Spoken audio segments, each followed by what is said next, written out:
DC lawyer. That's why he does this, because you have to have a DC lawyer to represent you in the, before the Department of Justice. Thank you. Okay, thank you. Can I ask a question? Ms. Bowen? Mr. Akers has a question. I'm sorry. Yes, sir. Does the electoral board have a recommendation as to what needs to be done? Yes, we do. Two members of the electoral board are here, Matt West, who's right here, will speak, and myself. Yeah. And we both have gone over this, and we recommended that we go this route. We think it's So the y'all right way to go. have had a, talked about it at your meetings, right? Mr. Dodd is saying he recommends it. Mr. West, is that what you say?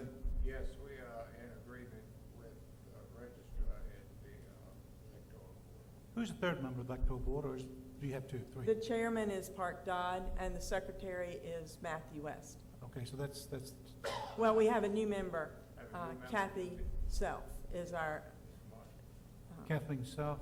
Kathleen Self, New member. Okay, thank you, Ms. Miller. Okay, moving on, we have the discussion of advance order of school buses. Who's that? Ms. Hatcher, you're still here. Thank you. I got a partner in crime, Who's that? Mr. Satterwhite. Satterwhite. We're bringing before you as been discussed in the earlier debt service funding this evening and earlier than that one of the better options for the purchase of school buses is through lease purchase. That way there's no chance that it gets caught up in bond funding that gets refunded and it just keeps going and going and going. Right now, the school boards have contacted Merriman at my request to look into lease purchasing 9 school buses, which is in the CIP. The debt service is in the CIP.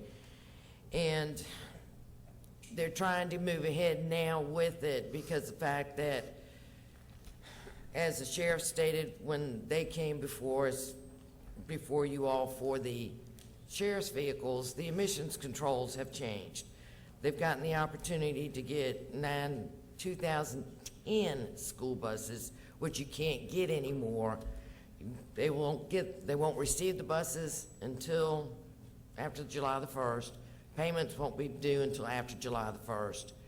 But to go ahead and get the process started, we need the approval of the board to go ahead with the Dalmer lease purchase agreement.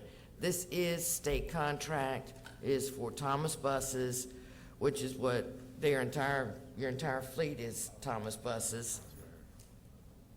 So in the long run, it helps on some cost in the fact that everything they've got is compatible. Currently, all their buses are 15 years old. Yes. The 9 buses, the newest one would be a 96, which would make it a 15-year-old bus. All of them are over 250,000 miles. Yeah. And just to reiterate what Ms. Hatcher said, all of our buses are Thomas, so our parts fleet and parts inventory, you know, if we went with another brand bus, we would have to start a new inventory of parts to get that, but with Thomas being on state contract, we feel that's going to be the most efficient way to go. If they kind of bypass this opportunity, the cost of the 9 buses goes up by $58,000. So they're getting the last of the 2010s. And we have to make that decision by March 13th. And this is kind of the first we've had this? Well, it was in their capital improvement program, and the debt service is included in the budget. The debt service for the one, for the For these 9 buses, $85,000? yes. All right, discussion, questions?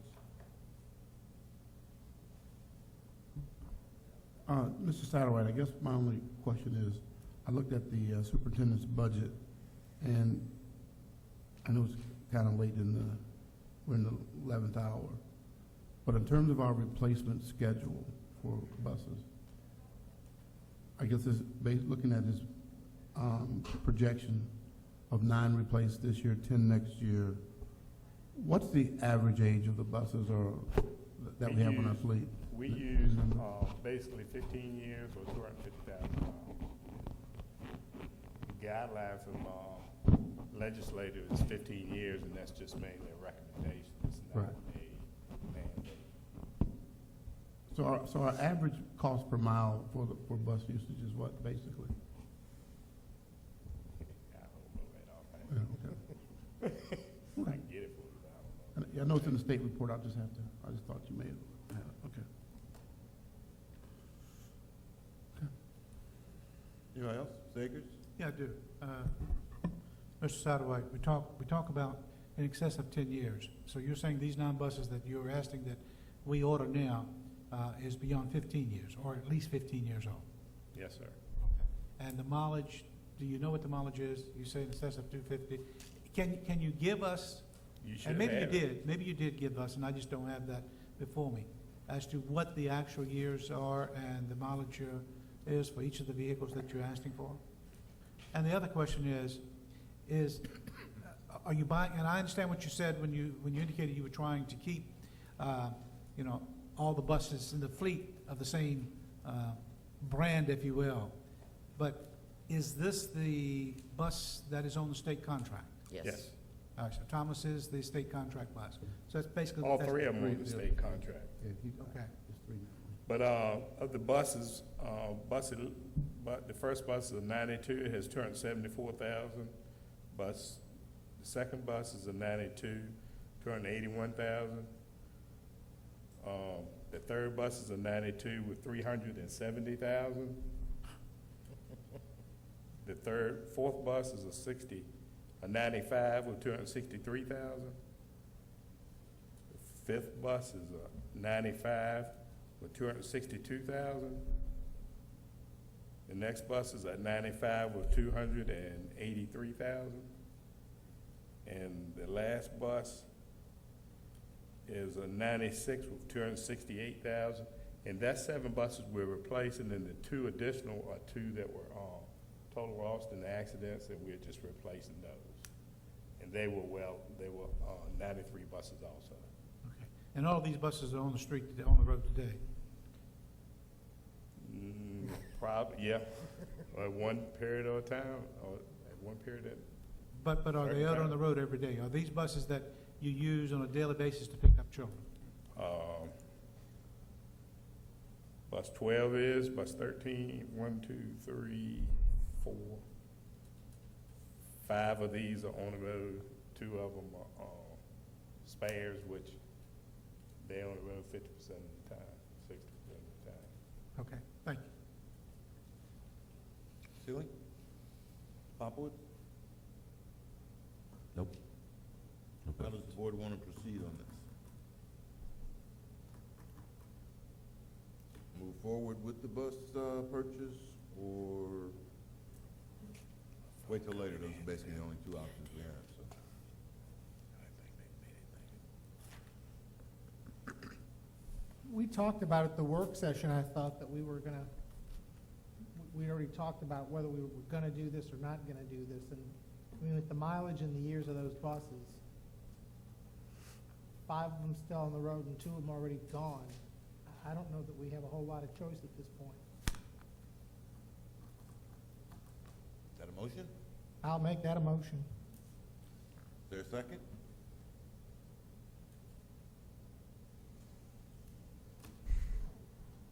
Excuse me?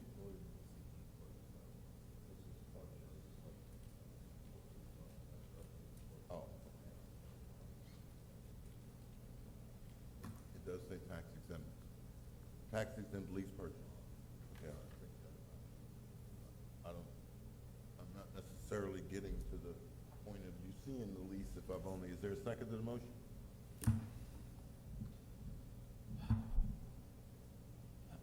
have to find out what the attorney has said over there. The attorney said, I'm sorry, the attorney said since it was a tax exempt lease purchase financing option, he wanted to see the document. That was basically all he said. Same thing. It's the same type of financing that corporate talked to y'all about earlier tonight. Tax exempt financing and that tax implication.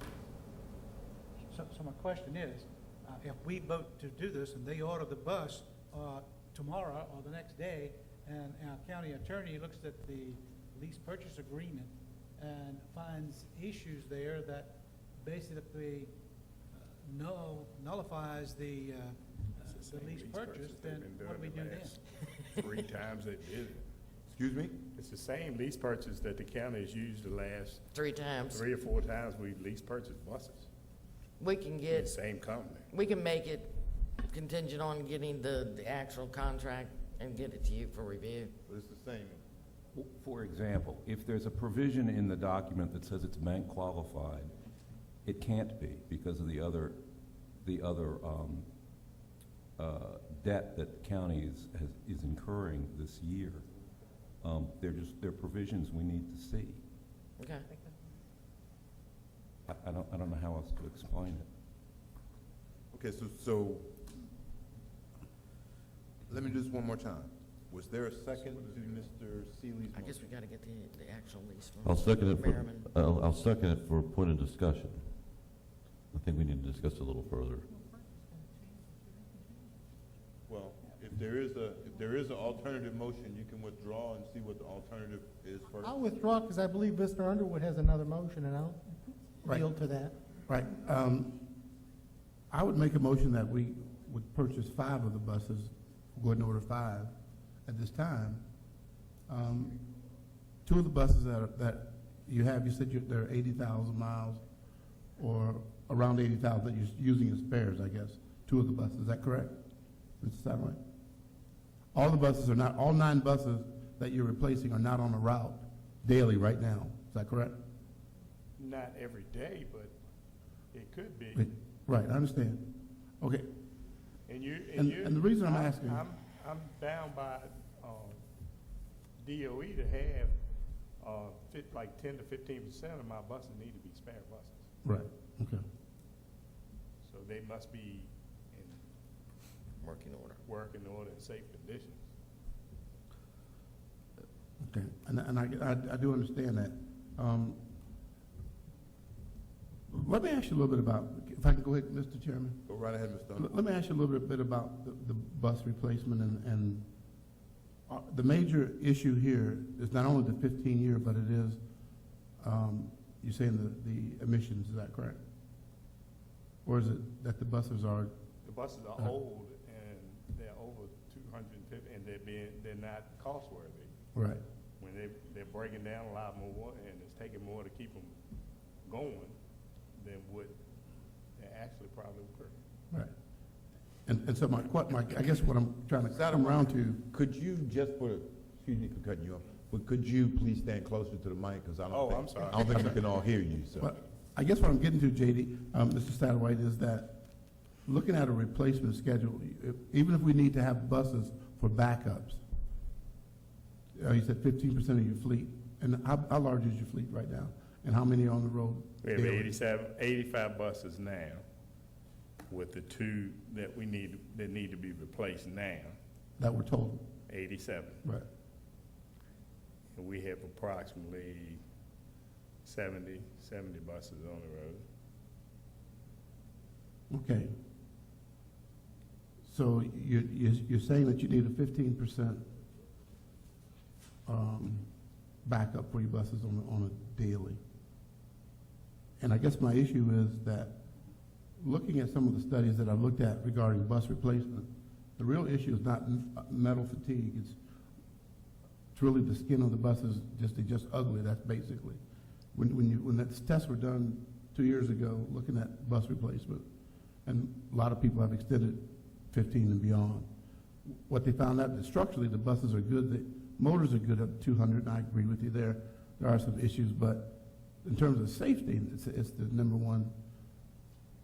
It's the safest mode of transportation. school bus. So I guess I'm trying to get around to this, is that would it be possible to purchase, and look at it today, to purchase 5 of those buses, use those 2 buses with 70,000 miles on them that you're using? What do you mean, You said you had 70,000? you said you had 2 buses with, All of our buses are over 250,000. then I heard you wrong. I thought you said you had 2. No, Okay. all of them over 250. All the Yes, buses sir. that we talked about. That's Yes. why we got you closer to the mic. I'm sorry, Then I heard you wrong, Mr. I'm sorry. I apologize. Yeah, all of them are over from 92s to 90, where 196 we're replacing. All of them are over 250,000. Okay. Okay, so where do we stand now? There are, if approved, we're looking at 9 buses. This is in the budget already for debt service payments. Yes, sir. So the real issue is, as kind of where you were going, is let's just buy the minimum amount of buses that are on the road daily and use the ones we have as substitute backup buses. And you're shaking your head. I'm just trying to clarify what the discussion was. So you don't Yeah.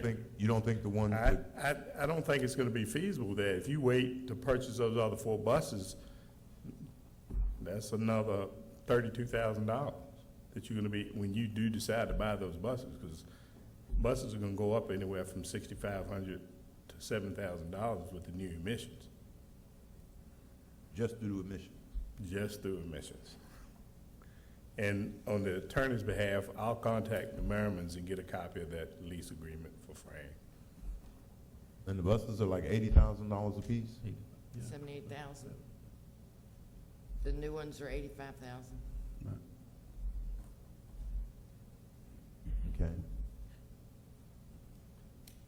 I mean, and just even with the safety issues of the newer buses, the seats, you got better designed seats. You got a 92 bus, you got a 92 design seat. It's just extra safety factors. Compromise with 7. His question was, can we compromise with 7? I mean, I'd rather have 9. I think it would do the county best, or the school system best, to have the 9.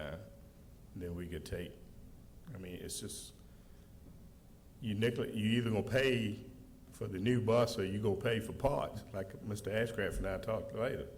You gonna pay now, you gonna pay later.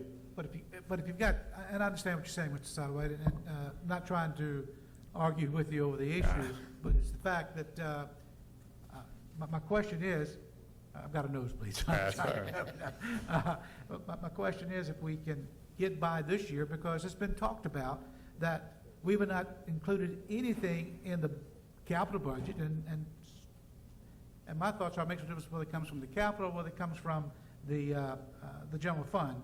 We have to raise taxes to pay for either one, okay? So my question is, if we can save some money and buy 7 buses now, then it gives a little money to help out with, it helps us a little money to pay out for the projects that we're trying to accommodate with the school system, and that nothing's been funded in the budget for. I just feel that it's gonna be the best interest to purchase the 9 buses. I mean, it's gonna be $14,000 that you're gonna, you're not gonna save. I mean, next year, we might be in the same boat. Next year, and the replacement schedule is 10 buses, and then you're gonna move that up to 12. I mean, you just moving I understand your point too. Right. But my job is for the safety of these kids of this Caroline County schools. And it's our job as well. Caroline County, It is our I job. feel, and I think y'all agree with me, that the best interest of the kids of Caroline County is to have those 9 buses. So next year, And those 9 buses will be put on the road, right, that's what, and then the older buses will be taken off. And that's the way I work my fleet. When we start getting high mileage, we rotate them out. We take those off for long runs, put them on shorter runs to try to save the mileage on as many as we can. But for the safety of the school kids, and so next year then we're going to be looking at replacing the 15-year-old buses. So that's 10 buses that will replace next year. that are, will be with the And that's, 15-year-old. that's no additional bus, that's Right, just a no additional, replacement. just, Yes, sir. all right, I appreciate it. Thank you. So really, the real issue, and, you know, just like you and Major Mosier sitting back there with the sheriff, we may have to start looking at longer lifetimes for buses, longer replacement schedules, if saving money is the goal. You know, that's just a statement of, if you want to save money, the sheriff's cars will have to run 200,000 miles instead of 150. Your school buses will have to run 300,000 instead of 250, or whatever the number is. But right now, you got 9 you want this year, 10 based on mileage you'll need next year, right? So, do we go ahead and get 9 now, and then start discussing making some of those older buses last a little bit longer? Same on sheriff's cars, because I mean, this is probably a process, or I can't think of the right word because it's been a long day, but it's a whatever it is, it's a brain cramp, but it's going to be a fact that we'll have to let these vehicles run longer or spend a lot more money replacing them. And you know, we had somebody there say, cut the budget. Somebody else said, cut the budget, don't spend, don't do this. We got to make the tough choice. So if we go ahead, maybe we can do 9 now. Maybe we won't do 10 next year. Maybe we do. Mr. Thomas, I can assure you that, and I think I know most of y'all up there, I do the best, you know, we, what is the word I'm looking for? It is catchy, isn't it? Yeah, it is. You know, we cycle these buses to where, you know, we need them and to get the most out of them. Right. You know, I've got 6 mechanics over there with a shop supervisor. You're welcome to come over there. They do those buses, they're gone over with a fine tooth comb, but I feel that the best interest of the county and the kids of the school system to purchase 9 now. You know, $60,000 is a lot of money. All right, and Mr. Ashcraft has informed us that this could be a capital project. That we have some funding that we got from a refund back, that we could use some of that for the capital project. $144,000. So we could conceivably almost buy 2. No, I could buy 2. I could almost buy 2, and I could lease 7.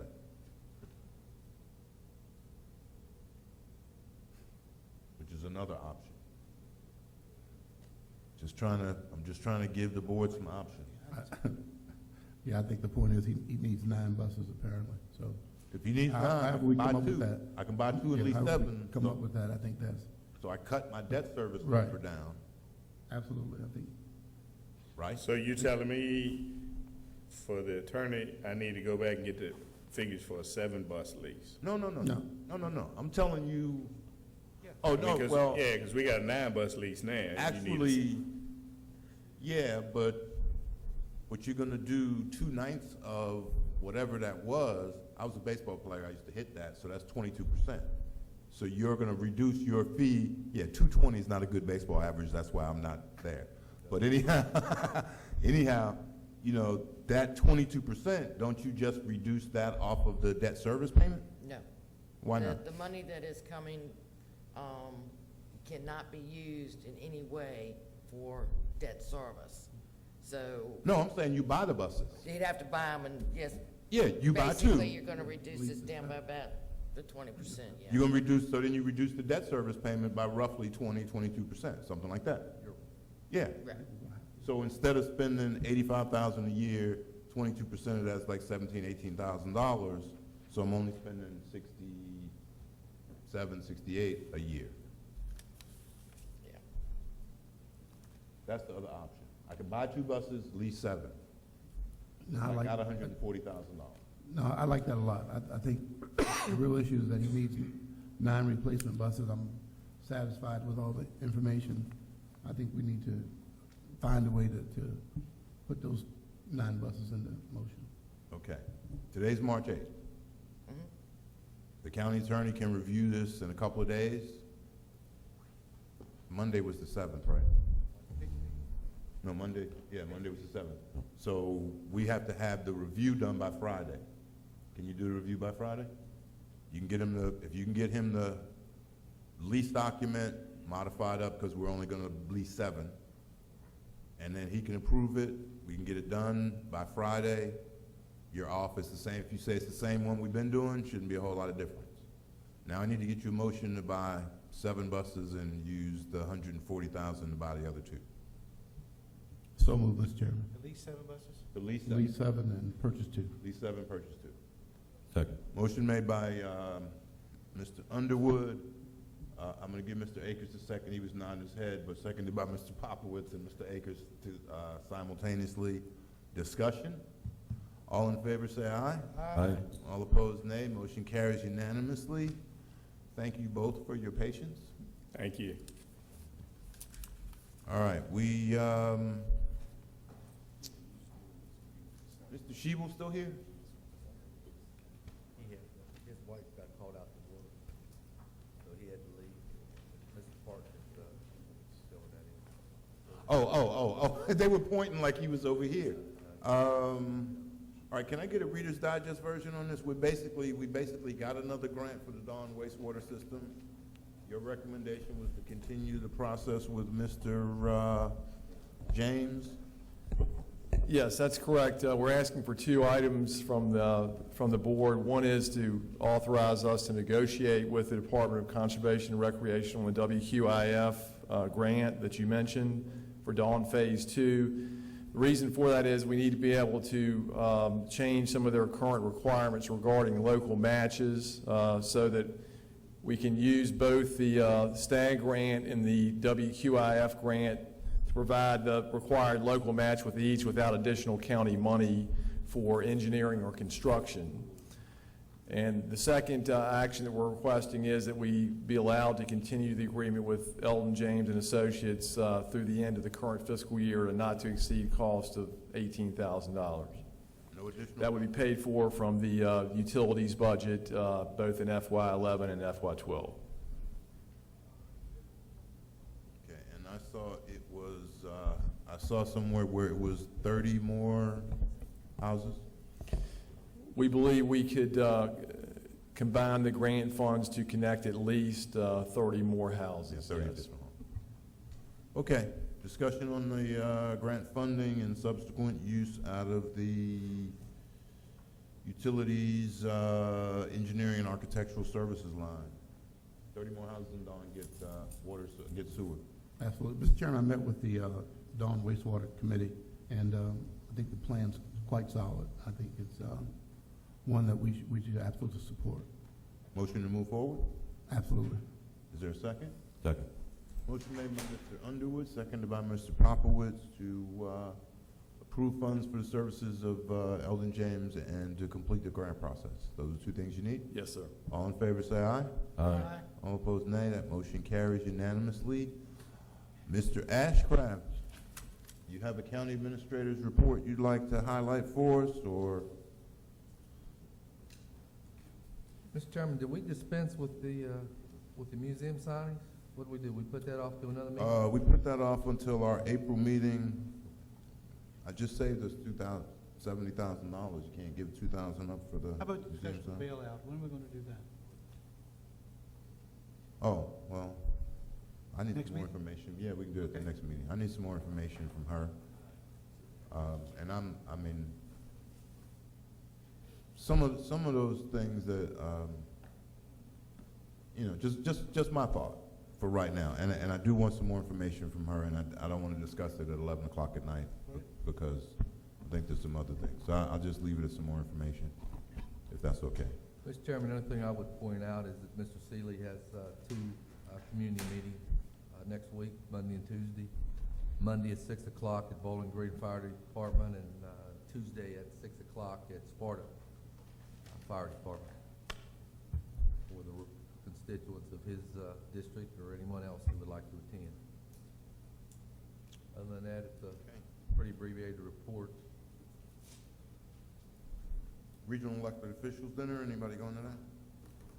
I hadn't planned to, but that's in Fredericksburg, okay. Farm Bureau, that's Monday the 28th. We have another meeting before that. Yes. So, okay, well, you won't be here to remind us. Mr. Parton will be here to remind us. Okay, Mr. Underwood is going to the Board of Directors of Caroline Pines. Okay, and we'll get something, Mr. Manster in April will get something for the contribution from the town of Bowling Green for the signs, and we will go from there. I think that's kind of it.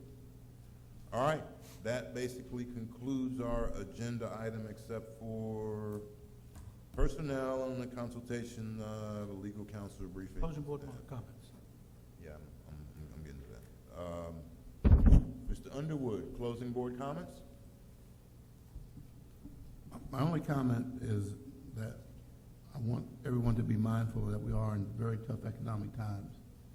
And I think the citizens are looking us to be prudent, and so I think we have to find ways to be prudent with the dollars and revenue. So I understand there are a lot of requests, but I think there's just not enough money sometimes to go around to meet all the needs. So I think I'd like to see us just look at them and be prudent to make sure we're getting the biggest bang for each dollar. So that's my major concern at this point. Well, thank you, Mr. Underwood. I hate to say, but I don't think I've ever found that there were enough dollars to go around, and this is probably one of the tougher times. So we will be mindful of your comments. Mr. Popwood? Yes, sir. Number one, Mr. Ashcraft, thank you for your years of service. It's certainly appreciated, and I have valued your advice, your time, and I hope that you have great success as you move on. Yes, sir. Secondly, didn't have an opportunity to talk about this after the public hearings or during the public hearings, but I want to talk a little bit about our budget now. One of the things that I'm finding is I don't think it's acceptable that we have an equalization and an increase in our budget. And to that end, I think I have some suggestions that may be helpful. Number one, I think we need to privatize at least 3 of our departments. I believe it'll save us money. It'll be under contract. We wouldn't lose personnel. We may change some personnel, but they would be under a private contract rather than the county funding those positions. With that, I think we need to look at public utilities, water sewer operations and maintenance, public works, our solid waste sites and our removal, and our inspection services under buildings. And if staff could look at some of the other departments and see if there's other opportunities there, that would be helpful as well.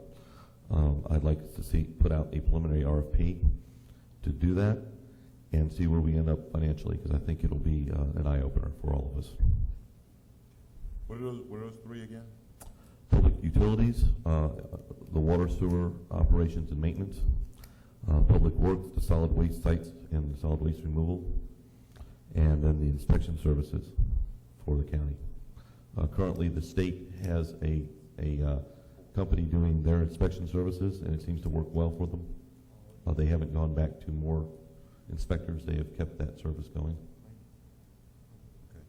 Mr. Poppers, one more time, I'm trying to get it clear. Utilities is one, or that's the department that? That's under that department. We need, under that department, I want to look at water, sewer operations, and maintenance.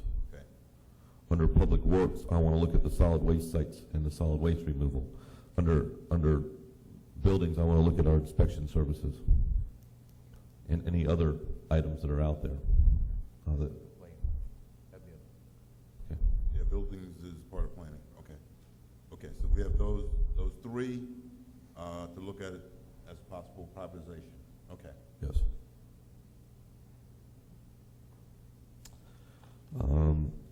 Under that, I would like to contact the schools. I spoke to Mr. Cunningham briefly during one of our breaks and told him about my idea, and maybe look at their maintenance department coming under a privatization contract as well. That might save the school some money that we could apply to their budget. So if we could talk to Mr. Cunningham and see how that all pans out and see if it's feasible for them as well. And that eliminates the power struggle that we seem to be having with the school board on combining departments. If we have a contract, then they don't have an issue with us being in charge or them being in charge of something. That eliminates that altogether as well. Those are my comments. Thank you. Ms. Seeley, closing comments? None. Mr. Akers? Mr. Chairman, I do. Mr. Ashcraft and I, we certainly developed a personal friendship over the 11 years he was here, as well as a working relationship. I've been his supervisor ever since he's been in the county, and so he's had outstanding representation on the board, and I understand and I know that. But I do truly hate to see him leave Caroline County. I think he's been a tremendous asset to this county and to the board members that have allowed him to be an asset to them. He has certainly been one that has looked out for the best for Caroline County citizens, and especially our young people. We can interview, and no disrespect to Mr. Pardon, I know he's going to do a tremendous job in the position, but he had a love and a heart for young people when he came to this county.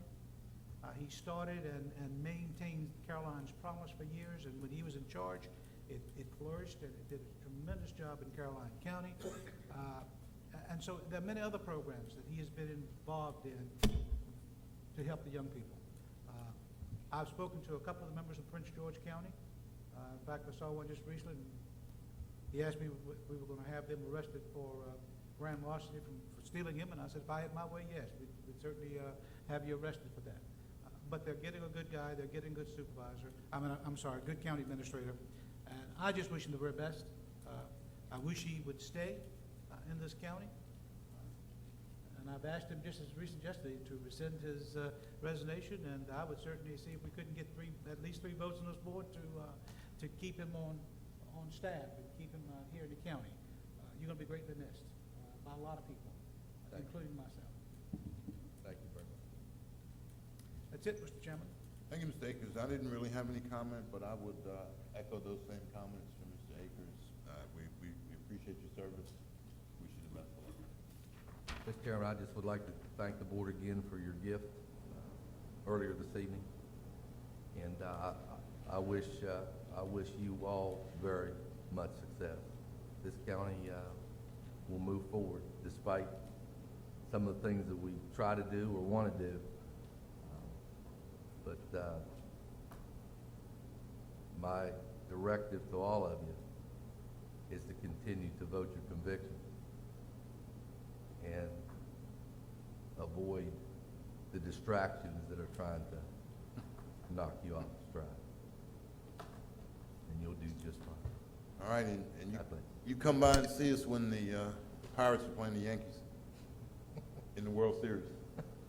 You may never see me for a long time. Mr. Chairman? 1960. 1960.